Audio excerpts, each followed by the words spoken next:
ನಿದ್ದೆ ಬರುತ್ತೆ, ಆ ಜ್ಞಾನಾವೃತವಾಗಿರ್ತಕ್ಕಂಥ ನಿದ್ದೆ ಬರುತ್ತೆ. ಆ ನಿದ್ದೆಯಲ್ಲಿಯೇ ಕನಸುಗಳು ಬೀಳುತ್ತೆ, ಚಿತ್ರ ವಿಚಿತ್ರವಾಗಿರ್ತಕ್ಕಂಥ ಭಯಾನಕ ಕನಸುಗಳು ಬೀಳುತ್ತೆ. ಆದರೆ ಮಹಾವಿಷ್ಣುವನ ನಿದ್ದೆ ಅಂತದಲ್ಲ, ಅದು ಯೋಗ ನಿದ್ರಾ. ಯೋಗ ನಿದ್ರಾ ಅಂದ್ರೆ ತಾನು ತನ್ನಲ್ಲಿಯೇ ಏಕವಾಗಿ ಇದ್ದು ಇಡೀ ವಿಶ್ವವನ್ನು, ಅಷ್ಟೇ ಅಲ್ಲ, ಆ ಯೋಗ ನಿದ್ರಾ ಎಲ್ಲಿ ಮಾಡ್ತಾನೆ ಅಂದ್ರೆ ನಾರಾಯಣನ ಲೋಕದಲ್ಲಿ, ಸ್ವರ್ಗಲೋಕದಲ್ಲಿ ಅಲ್ಲ, ಪಾತಾಳ ಲೋಕದಲ್ಲಿ ವಾಮನ ಅವತಾರ.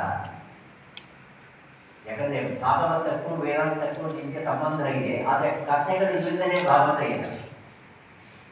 ವಾಮನ ಅವತಾರದಲ್ಲಿ ಬಲಿಚಕ್ರವರ್ತಿಯ ಅಹಂಕಾರವನ್ನು ದಮನ ಮಾಡುವುದಕ್ಕೋಸ್ಕರವಾಗಿ ಶ್ರೀ ಮಹಾವಿಷ್ಣುವು ಮತ್ತೆ ಕುಬ್ಜನಾಗಿರ್ತಕ್ಕಂಥ ರೂಪದಲ್ಲಿ ವಟುವಾಗಿ, ಮುಖ ವರ್ಚಸ್ಸು ನೋಡಿದ್ರೆ ಅಷ್ಟು ಗಂಭೀರ, ತೇಜೋಮಯವಾಗಿರ್ತಕ್ಕಂಥ ಸಂಪನ್ನನಾಗಿರುವ ಮಹಾವಿಷ್ಣುವೇ ಬಲಿಚಕ್ರವರ್ತಿಯ ಹತ್ತಿರಕ್ಕೆ ಬಂದು ದಾನಕ್ಕೋಸ್ಕರ ಬರ್ತಾನೆ.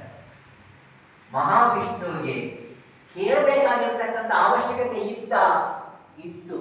ಕಾರಣ, ಅಹಂಕಾರವನ್ನು ದಮನ ಮಾಡಬೇಕಾದರೆ ಖಂಡಿತವಾಗಿ ಯಾವ ವೇಷವನ್ನು ಹಾಕಿದ್ರೂ ಪರವಾಗಿಲ್ಲ, ಉದ್ದೇಶ ಅಹಂಕಾರ ದಮನ. ಆ ಒಟುವಾಗಿ ಬಂದು ಬಲಿಚಕ್ರವರ್ತಿ ಹತ್ರ ಹೇಳ್ತಾನೆ, 3 ಅಡುಗುರು ಅಂದ್ರೆ 3 ಹೆಜ್ಜೆ ನನಗೆ ಸ್ಥಳ ಕೊಡು. ಯಾಕೆ ಅಷ್ಟೇ ಕೇಳ್ತೇಲ್ವಾ?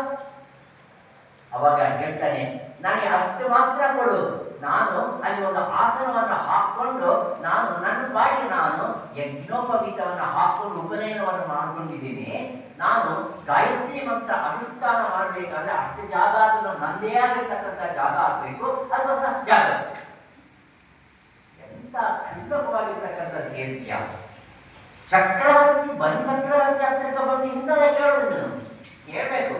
ಬೆಂಗಳೂರಿನಲ್ಲಿ 120/240 ಸೈಟ್ ಕೇಳಿದ್ರೆ ಎಷ್ಟು ಚಂದ, ಅದನ್ನು ಬಿಟ್ಬಿಟ್ಟು 3 ಅಡಿ ಕೇಳ್ತೀಯಲ್ವಾ ಅಂತದ್ದು ಅಂದ್ಕೊಳ್ತಾನೆ ಬಲಿಚಕ್ರವರ್ತಿ. ಯೋಚನೆ ಮಾಡಲಿಲ್ಲ ಯಾಕೆ ಅಂದ್ರೆ ಆ 3 ಅಡಿ ಅನ್ನೋದು ಗೊತ್ತಾಗಲಿಲ್ಲ ಬಲಿಚಕ್ರವರ್ತಿಗೆ. ಅಹಂಕಾರ ಪೂರಿತವಾಗಿರ್ತಕ್ಕಂಥ ಚಕ್ರವರ್ತಿ ಆದರೂ ಅಂತರಂಗದಲ್ಲಿ ಇರ್ತಕ್ಕಂಥ ಆ ಭಾವವನ್ನು ಅರ್ಥ ಮಾಡಿಕೊಂಡಿಲ್ಲ. ತದಾಸ್ತು ಕೊಡ್ತೀನಿ ಅಂತ